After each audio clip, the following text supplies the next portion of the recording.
Добро вечер, тредневник на К3. Денеска околу 17 часот во населбата Бедиње во Куманово се случи тешка сообраќајна несреќа во која животот го загубија 3 лица, додека двајца се повредени. Сообраќајката се случила на мостот во Бедиње Куманово, кога возилото се упатувало од таа населба кон градот. Возилото излетало од мостот во Бедиње и паднало под него, а во тој момент наишол камион врз кого паднало возилото. Па се случи тука пред локалот бевме одеднашка една голема бура, како бомба или мина, што сакате кажете. Скокнавме од тука, еве со другаро тамо и брат ми, и меѓу првите стигнавме тамо. Што да видиш? Порано да не се види тоа што биднало. Првите двајца ги проверив, видов дека ни пулс немат, ни ништо. Третиот го фатив, он со нозете од кичма надолу беше ептен кршен, ама добар беше во лик, изгледаше. Четвртиот видов, ја мислев дека и он е, кога видов тече крви, почна да рчи. Видов дека крвта му се стопила внатре, парчиња крв, му чистивме уста, јазикот му вративме назад и нос, преку нос крв му чистивме. Со пулс го нов, отиде за Скопје сега. Дај Боже и он да биде како вие. Од истата кола 4 до 20 години, млади 18-20 години, не ги знам, за жал не ги знам. Епилогот е тројца мртви, додека едно е полесно, а другото потешко повредено. Во врска со спроведената полициска акција на 9 и 10 мај во Кумановската дива населба, внатрешната контрола на МВР по извршен целосен увид и проверка утврди дека акцијата е оправдана, основана и правилна. Во случајот со бегството на еден од приведените, секторот констатирал непрофесионалност кај полициските службеници кои го чувале и најавено е покренување дисциплински постапки. Секторот за внатрешна контрола при МВР по извршените проверки утврдил дека акцијата на полицијата во Кумановската дива населба на 9 и 10 мај била извршена според утврден план, дека преземените дејства се основани, оправдани и правилни. Утврдено е дека на 9 мај околу 4 часот и 30 минути тимови од одделот за посебни единици заминале на терен со задача да влезат и да ги обезбедат претходно лоцираните објекти. Околу 5 часот и 10 минути при приоѓање на објектите во дива населба во Куманово имало непосреден напад, дејствување кон полициските службеници со огнено оружје од различен калибар и минско-експлозивни средства од повеќе правци, со што бил загрозен животот на полициските службеници. Бидејќи биле исполнети сите услови за употреба на средства за присилба согласно законската регулатива, а со цел одбивање на директен напад врз полициските службеници, како и заради извлекување на ранети и загинати полициски службеници, по наредба на штабот било употребено огнено оружје, како и посебни видови на оружје, експлозивни средства и оклопни возила со кои располагаат единиците согласно формацијата, се вели во соопштението од МВР. Секторот оценил дека била нужна и неопходна употребата на огнено оружје како единствена законска мерка кон криминално-терористичката група, кога сите други законски основи биле исцрпени, а согласно член 89 од Законот за полиција. По однос на увидот во постапките за задржани лица во 3 полициски станици при СВР Скопје, констатирано е дека целокупната постапка била спроведена согласно законските норми. Лицата кои биле лишени од слобода и задржани во полициска станица веднаш биле известени за причините за лишување од слобода, како и за делото за кое се товарат, за правото на молчење, правото на информирање на семејството или друго лице, правото на бранител и правото на лекарски преглед. Во случајот со бегството на еден од приведените, секторот констатирал непрофесионалност кај полициските службеници кои го чувале и најавено е покренување дисциплински постапки, се вели во соопштението во врска со наодите поврзани со акцијата на полицијата во Куманово. Точно месец дена по отпочнувањето на полициската акција за разбивање на вооружената терористичка група, животот, пред се мирот и спокојството целосно се нормализирани во Кумановската населба Тоде Мендол. ЈП Водовод започна со целосна замена на водоводната и канализационата мрежа на улицата Перо Илиевски. Точно еден месец откако започна акцијата во населбата Тоде Мендол, денеска ги посетивме жителите на улиците Перо Илиевски и соседните споредни улички, каде што најжестоки борби се водеше полицијата со терористичката група. Животот целосно е вратен во нормала. Многу малку жители имаше околу Пладне. Дел од нив велат ги посетуваат оштетените куќи пред Пладне, кога ја добиваат хуманитарната помош од институциите, но и од граѓаните и хуманитарни организации. Жителите изјавуваат дека сега се во очекување на официјални потврди од Комисијата за проценка на штети. До тогаш ќе живеат под кирија, за која исто така е предвидено да добијат средства од владата, која одржа седница за случувањата токму по завршувањето на акцијата во Куманово. Тоа да благодарам на владата на Република Македонија, тие ги добиме во краток период од 10 дена, имаше стагнација околу документацијава, бидејќи имаше луѓе што нема изгорени вака. Тоа е, да има најавено за 3 месеца да ни платат кирија, кај сме. Моментално немаме средно ништо, ни јавено. Се уште немате информација. Очекуваме, да. Со документација да не јалуваме, да се формира некој штаб, некоја комисија или пошто имаме работа, процедурални работи имаме. Сакате помош во процедурата на самата? Да, со документацијава, да, бидејќи јас сакам на пример да изменам нешто, ќе додаваме нешто од вака, не може вака да биде. Пред 10 години требаше да се заврши ова, не са да почне да го прави. Бараки горе живи. Очирија. Не очирија. Користите средствата ова што ви го добро? Тие што не ги одобрише, користимо ги, мора да ги користиш струја да платиш вода, ѓубре. Сак за сак почна да се нормализира, али понапред не е било. Стига ли помош од секаде? Да. Од било каде, разбираш, сите доаѓаат. Се смирили сега состојбата, нормализирана ли? Нормализирано малце, али не е сосема. Во смисла што треба уште повеќе сега? Многу треба. Многу треба. Животот целосно е вратен во нормала. Денеска редовно тече и активности за замена на водоводната и канализационата мрежа на улицата Перо Илиевски. Изведувач на работите е комуналното предпријатие Водовод. Оттаму потврдуваат дека градежните активности на терен ќе траат уште 2 недели. Жителите на Шега додаваат дека по 30 децении, но и по полициска акција се врши целосна замена на цевките. Сепак очекуваат наскоро да започне и санација на оштетените објекти. Па тука во главном очекуваме гости ни идат помош, хуманитарна помош во прехранбени артикли, има некои и други артикли за животни потреби. Еве се работи на канализација и на водоводна инсталација. Мислам дека 2/3 од патот се реализирани. Денеска и секторот за внатрешна контрола при Министерството за внатрешни работи потврди дека акцијата во населбата е оправдана и правилна. Животот, мирот и спокојството целосно се вратени во оваа кумановска населба.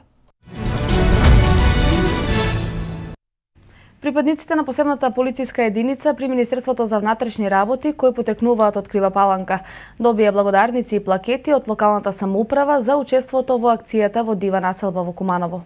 Ова е мал гест со кој се изразува благодарност до бранителите за нивната пожртвуваност во името на слободата, порача градоначалникот Арсен Чоалексовски. Градоначалникот на Крива Паланка Арсен Чоалексовски организираше прием за 9 кривопаланечки припадници на посебната полициска единица при МВР, кои беа директни учесници во антитерористичката акција во Кумановската Дива населба. На приемот им беа доделени благодарници и плакети со грбот на општината. Ваквиот гест е искажување на мало внимание, почит и благодарност во името на сите жители кон бранителите кои ги изложија своите животи на ризик во името на слободата. Порача градоначалникот Алексовски, заблагодарувајќи им се на сите кои достоинствено си ги завршија работните обврски. Ова е еден гест на едно внимание на учесниците во посебната единица во Министерството за внатрешни работи, кои беа во акцијата во Куманово. Сметам дека еве тие се кривопаланчани, тие потегнуваат од овој град и треба да им обрнеме едно внимание, едно благодарам на нив, затоа што сепак тие го жртвуваа невредното. За среќа, значи, се вратија живи и здрави, но сепак беа изложени на ризик и сметам дека тоа треба барем да го на некој начин цениме со едно мало внимание, така да од моја страна и од страна на општина Крива Паланка им доделивме по една благодарница и по една плакета со грбот на општина Крива Паланка во знак за благодарност за самопожртвуваноста во самата оваа акција и во целиот овој тек како што текоа настаните во Куманово, односно во Дива населба во Куманово. Благодарница и плакета од локалната самоуправа на Крива Паланка му беше доделена и на началникот на секторот за внатрешни работи во Куманово. Освен високата професионалност при извршувањето на должноста, кривопаланичките полицајци се и големи хуманитарци. На организираната интерна крводарителска акција во полициската станица од општа надлежност Крива Паланка, во соработка со општинската организација Црвен крст и Центарот за трансфузиона медицина Скопје, беа собрани 24 единици крв. Внимавајте да не ви падне кров над глава. Вакво предупредување би требало да стои на 20 на објекти нотирани како склонопадни во Куманово. Еден од нив на улицата Ленинова само што не паднал, заради што улицата беше затворена за пешаци од страна на градежната инспекција, а секторот за урбанизам ќе изготви проект за уривање. Оттаму информира дека истата постапка наскоро ќе се спроведе и кај останатите руинирани куќи опасни по животот на граѓаните. Проблемот со руинираните стари куќи исплива на површина. Дотраена фасада на една од старите куќи почнала да попушта и да паѓаат парчиња на улицата Ленинова и представува сериозна закана по животот на минувачите. Градежна инспекција излезе на терен и ја затвори улицата, прогласувајќи го објектот за склонопаден и опасен. Но стари и напуштени објекти не само овде, ги има на неколку локации во градот. Алармантни се неколкуте куќи, лепенки во самиот центар на градот, на Нагорички сокак околу старата црква, а една од куќите на улицата Илинденска под влијание на временските прилики, особено од дождовите, веќе се сруши. Па мислим, ова е надлежност на општина Куманова и они треба да си имав си тамо урбанизам, па имав тие инспектори, па саветници на инспектори, па шофери. Фактички на еден инспектор има тројца позади njega. Така да треба да се го реши општина Куманово, се го реши овој стање. Мислим, жалосно е, ни крив ни дужан ќе поминеш и ќе ти го искрши глава или ќе погинеш. Баш случајно се погоди да ме прашувате за објект на еден мој роднина, кој никако не може да стави крај со целата папирологија, кумановски кажано, за овој објект. Првенствено, слогата помеѓу роднините, меѓу нив, не може да реши да дојде до судска разрешница, а понатаму доколку и се сложни, јас не верувам дека тоа би се решило во скор случај. И покрај тоа што слушнав најави дека ова улица би требало Илинденска да биде претворена во шеталиште, да биде затворена за сообраќај, па можеби да сме, доколку сме оптимисти, можеме да веруваме дека еден ден токму поради тоа би требало да се стави крај на ваквите објекти. Газде дали не дозволјава, што е и како е, кој знаете. Газде се по Скопје колку знаеме тој. Еве, овој дека само се сруши тој. Имаше тој, па дека имаше тој забрана тој да проваѓа луѓе. Види што е овој, опасна работа, ама тоа е. Што може да мислам, тоа треба да мисли градоначалникот за овие вакви инфраструктури, овие распаднати згради. Во секој момент нормално ова беше паднато еднаш. Да, па само кров реновира, што кажи го старото пак греди од озова. Исто и долека и како се Лениновата сега, само што не е паднато. Ујат да кише готово. И гледам не е заштитено, не е обележено. Секторот за урбанизам при општина Куманово, надлежен за решавање на проблемот со склонопадните објекти, информира дека ќе оди со предлог до семејството на куќата на Ленинова да биде срушена и на исто место да се изгради нова, со оглед дека деталниот урбанистички план дозволува и изградба на нова куќа. Од општинскиот сектор додаваа дека најголем проблем е токму приватната сопственост, а газдите не сакаат да соработуваат со општината, не сакајќи да го прифатат ризикот да се живее во вакви објекти, а има и такви кои се иселиле од градот или од државата. И општината во тој случај не може да поведе постапка. Во Куманово има нотирано 20 склонопадни објекти кои се закануваат со рушење, а истата постапка наскоро ќе треба да се спроведе и кај нив. Оттаму додаваат дека ќе бидат изготвени проекти за сите објекти опасни по животот и издадени налози за рушење доколку сопствениците не се согласни на овој чекор. За 3 склонопадни објекти по постигнат договор со сопствениците веќе се изготвени проекти, а согласно проектот за отстранување на ваквите објекти претходната година беа срушени 2 куќи на улицата Моша Пијаде. Основното училиште Кочо Рацин, како дел од проектот Имплементација на еколошката едукација во македонскиот образовен систем, ја реализираше акцијата за собирање на стара хартија. Акцијата е со надпреварувачки карактер. Собраната хартија ќе се носи на откуп за рециклирање и собраните парични средства ќе се искористат за потребите на училиштето. Основното училиште Кочо Рацин одржа собирна акција за собирање на стара хартија. Акцијата е дел од проектот Имплементација на еколошката едукација во македонскиот образовен систем, кој се спроведува од 2011-2012 година. На оваа акција учество зедоа сите оделени од училиштето. Акцијата е од надпреварувачки карактер по паралелки. Онаа паралелка која ќе донесе најмногу хартија ќе биде прогласена за победник. Хартијата потоа ќе се носи на откуп за рециклирање и собраните парични средства ќе се користат за потребите на училиштето. Акцијата се спроведува во месец јуни, последниве 2 недели од учебнава година, кога и најмногу имаме материјал за рециклирање, стари тетрадки потрошени, стари учебници, весници донесоа учениците од нивните домови и така натаму.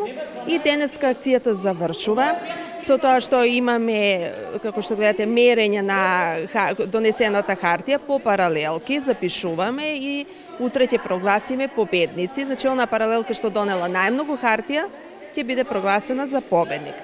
Во исто време да кажам дека имаме договор хартијата да се однесе за рециклирање, да биде откупена, со тоа што паричните средства што ќе ги добиеме ќе бидат наменети за потребите на училиштето. Децата се задоволни бидејќи можат старите весници и списанија учебници да ги донесат во училиштето и да ги дадат на откуп, а со тоа да придонесат и за потребите на училиштето. Јас донесов разни весници, списанија, развигори и стара хартија за да се рециклира и потоа да се задоволат потребите на училиштето. Јас донесов многу разни видови хартии. Да, тие што не ми го требаат, си донесов од дома. И зошто ја донесе хартијата? Што ќе направите после со хартијата? После ќе рециклираме и потоа ќе добиеме и потоа ќе видиме кое место ќе освоиме. Јас донесов многу хартија, стара хартија со цел да ја рециклираме и со добиените пари да купиме проектор за училиштето и неголеми и сега одговорните учители ја мерат хартијата и кој ќе добие кој одделение има најголем број соберено хартија, тој ќе добие диплома. Основното училиште Кочо Рацин за прв пат ја спроведува оваа акција. Досега имаат спроведувано акција за собирање на стара пластика или проект популарно познат како Джери. Училиштето заедно со останатите подрачни училишта брои околу 1300 ученика. Според Државниот завод за статистика, невработеноста на Македонија падна на 27,3%, што е на историско најниско ниво. Ваквите податоци покажуваат дека продолжува континуираниот тренд на пад на невработеноста, што е резултат на владините мерки. Државниот завод за статистика во првото тримесечие регистрира стапка на невработеност од 27,3%. Овој процент го покажува континуираниот тренд на пад на невработеноста, што е резултат на владините мерки, странски инвестиции, поволна бизнис клима. За разлика од времето на СДСМ, кога невработеноста беше 38%, сега таа е 27,3%. Статистичките податоци покажуваат дека имаме континуитет во намалување на невработеноста и покрај светската економска криза, европската должничка криза и мини кризата во еврозоната од лани. Бројот на невработени во првиот квартал од 2015 година изнесува 262.140 лица и во однос на четвртиот квартал од 2014 година е намален за 3.230 лица, односно 1,2%. Во однос на првиот квартал од 2014 година бројот на невработени е намален за 9.975 лица, односно за 3,7%. Во Македонската опера и балет во Скопје денеска се одржа 12-та поред републичка пензионерска ревија на песни, музика и игри 2015. На манифестацијата присуствуваа градоначалникот на град Скопје Коце Трајановски, министерот за труд и социјална политика Диме Спасов, заменик министерот за култура Драган Неделјковиќ, како и председателот на Сојузот на Сдруженија на Република Македонија Драги Аргировски. Оваа ревија, која ги обединува активностите на преку 40 здруженија на пензионерите во државава, е од исклучителна важност за пензионерите во Македонија. И тоа не само поради придонесот кој го има во зачувувањето на културната традиција, со негување на фолклорот, туку е значајна и поради тоа што дава можност за дружење, социализација и подолг и поквалитетен живот на пензионерите. Токму затоа и Министерството за култура оваа ревија ја прогласи за национален интерес за културата на државата. За нас пензионерите ваквите активности се значајни, бидејќи ни го исполнуваат животот и сме насмејани и задоволни и во нашето трето доба, истакна Аргировски. Градот Скопје во рамки на своите можности секогаш излегува во пресрет на барањата на пензионерите. Ги разгледува нивните предлози, сугестии и иницијативи и работи на решавање на конкретни проблеми. Од 11 до 14 часот на плоштадот во општина Крива Паланка. Утре ќе се одржи јавен настан Ден за вас, посветен на граѓаните и нивните права од пензиското и инвалидското осигурување. Настанот го реализираат Министерството за труд и социјална политика во соработка со Фондот за пензиско и инвалидско осигурување на Македонија и Агенцијата за капитално финансиско пензиско осигурување. Активноста е дел од програмските цели на владата на Република Македонија за олеснување на пристапот на граѓаните до институциите и подигање на ефикасноста на јавната администрација.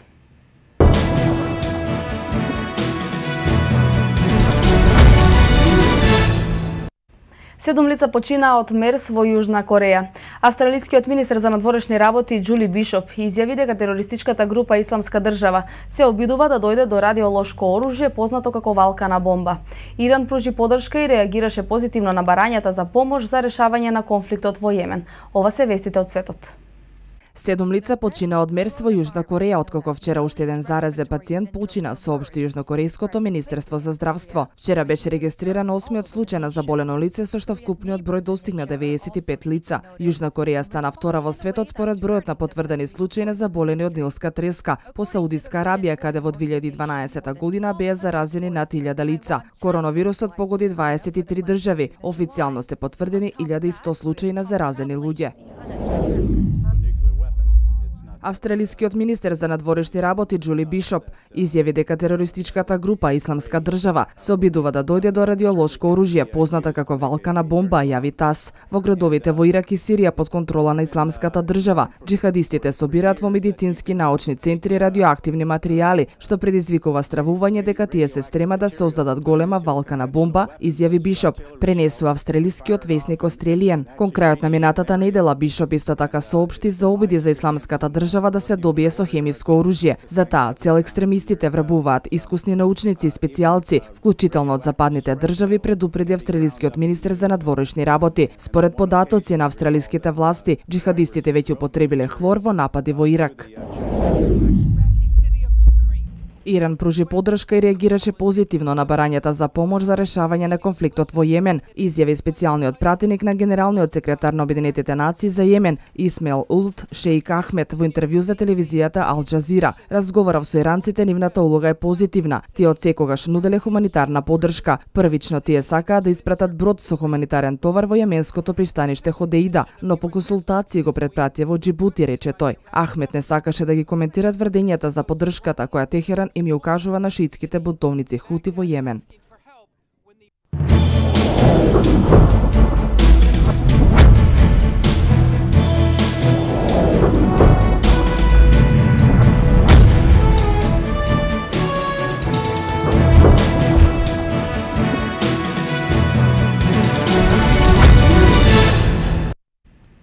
Откако селекторот на македонската ракометна репрезентација Ивица Обрван се судри со големи проблеми при составувањето на тимот пред се на вековската позиција, мораше веднаш да реагира. На првата прозивка одржана пред Пладнево, Обрван најави дека ќе почека до првиот тренинг, но веќе за истиот во тимот повикан е младиот ракометар на Металург Филип Талески. Предходно Лазе Мајнов и Горан Кузмановски не го прифатија дополнителниот повик, за да го надоместат отсуството на Ренато Вугринец, Наумче Мојсовски кој е неизвесен и Кирил Лазаров кој е повреден. Селекторот се реши да го повика Талески, слично како и пред мечот со Франција. Талески ќе го одработи единствениот тренинг во Скопје, закажан за попладнево од 18 часот, а потоа се очекува конечната одлука на селекторот дали тој утре заедно со преостанатите ракометари ќе патува за Сен-Гален, каде утре од 20 часот се игра мечот против Швајцарија. Сигурно е дека Мојсовски нема да дојде, го повикав Лазо Мајнов да ни помогне со оглед на повредата на Кирил Лазаров, но и самиот Мајнов има проблем со ахиловата тетива. Од списокот со 28 ракометари го побара Горан Кузмановски, но и тој откажа, така што ќе ја дополнам репрезентацијата со играчи од поширокиот список со оние кои може да дојдат или кои ни требаат, изјави Обрван по првата прозивка.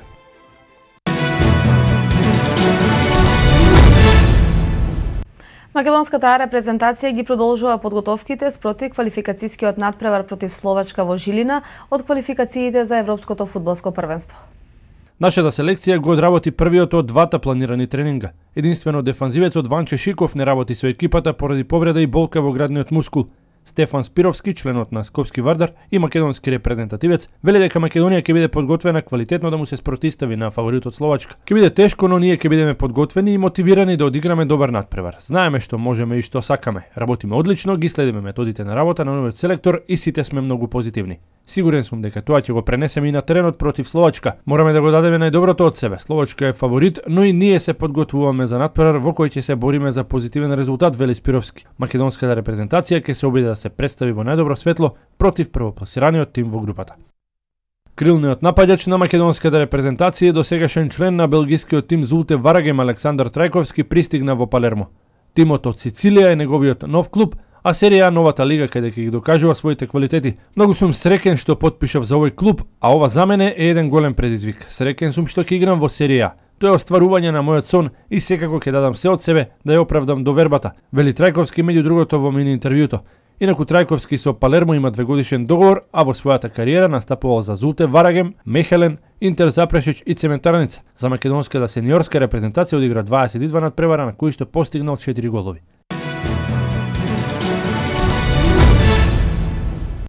Според пишувањето на дел од медиумите од регионот, сите сојузи кои ја поддржале АБА лигата ќе бидат суспендирани од страна на ФИБА. Тоа практично значи дека на репрезентациите на тие сојузи ќе им биде забранет настап на сите надпреварувања под палката на ФИБА. Клубовите кои што ја поддржаа АБА лигата, сите 11 меѓу нив и МЗТ Скопје ќе мораат писмено да ја повлечат поддршката. Во спротивно нивните национални сојузи, воедно и Македонската кошаркарска федерација ќе сносат последици. За потсетување, клубовите кои ја поддржаа АБА лигата, без разлика на тоа што челниците целосно не ја префрлиле сопственоста на клубовите, се Цибона, Олимпија и Крка и Гокеа, Будуćност, МЗТ Скопје и Партизан. Овие екипи го потпишаа соопштението по состанокот во Љубљана со челниците на АБА лигата, а истото го сторија Металац и Мегалекс, иако не беа присутни на состанокот, но испратија соопштение со кое изразија поддршка за АБА лигата. ФИБА во неколку наврати бараше од АБА лигата да им испрати комплетна документација околу сопственоста, но челниците на регионалното надпреварување тоа упорно го одбива, па ФИБА го укина признавањето на оваа лига.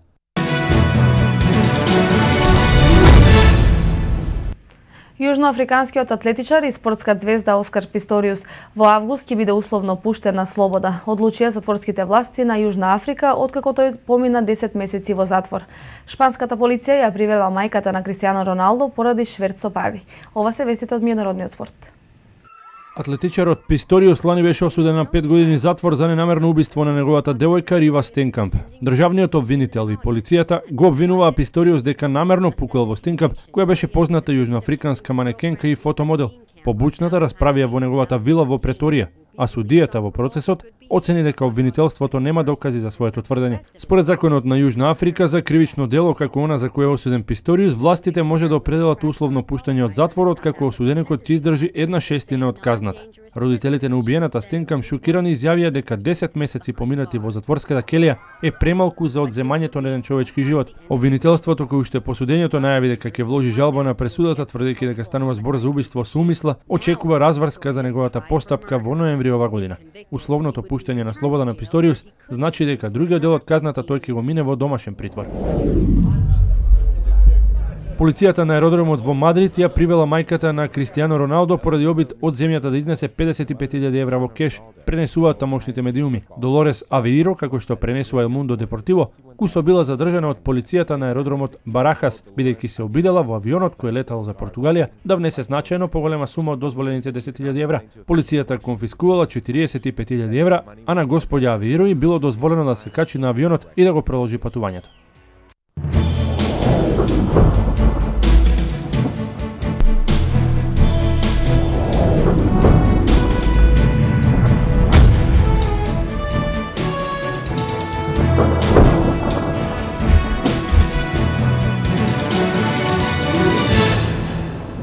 Времето во Македонија денеска, како и остатокот од оваа недела, топло и сончево, а можности за дожд ќе има денеска и утре во југозападниот крај.